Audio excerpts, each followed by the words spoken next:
Pinili ka nga, mahal ka nga, pero tinatago ka naman. Tandaan mo, iba ang low-key sa secret.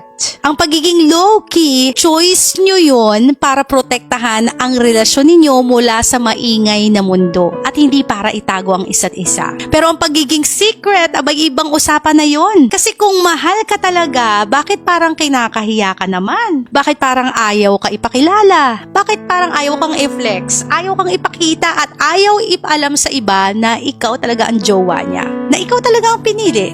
Ang totoong pagmamahal hindi ikinukuble. Ang totoong commitment hindi ikinakahiya. At ang totoong relasyon kahit gaano ka low-key, ramdam mo pa rin na ikaw at ikaw lang. Huwag mong hayaang gawing sikreto ang presensya mo sa buhay ng taong mahal mo. Again, secret is different than private. Kasi kung willing siyang itago ka ngayon, baka anytime willing din naman siyang palitan ka. At ang taong proud sa'yo, ipapakita at ipaglalaban ka. Low-key man o hindi. Piliin mo yung love na kaya kang mahalin ng malinaw at hindi palihim. Okay? So, sana makita natin yung difference no. I have nothing against the people na gusto nila maging private yung kanilang relationship. Okay. Diba? Ayaw nyong nagpo-post kayo sa Facebook, ayaw nyo nag-story, ayaw nyo sa Instagram. Okay lang, diba? Pero, kapag ang isang tao ay hindi ka na pinapakilala kahit man lang sa mga magulang o sa mga barkada, sa mga closest friends niya, hindi ka man lang na my day kahit isang beses. Kasi kapag sinisikreto ka na, ibig sabihin hindi siya proud sa'yo. Hindi ibig sabihin iniingatan ka niya eh. No.